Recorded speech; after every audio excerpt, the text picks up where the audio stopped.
I have a simple tips for you guys for the holiday. You can make a homemade peanut butter just by 1 kilo or half kilo of peanuts, and then if you have a blender in your home, if you i-blender nyo lang, and then just add a little bit of a little bit 1 spoon I think of an oil, olive oil or something like that, or if you want half.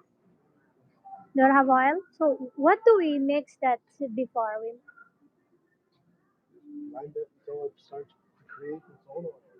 Yeah, you can really guys make a homemade peanut butter.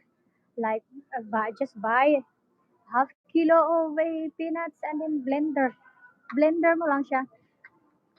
Hi Aspen Johnson. Nice. You're from Germany.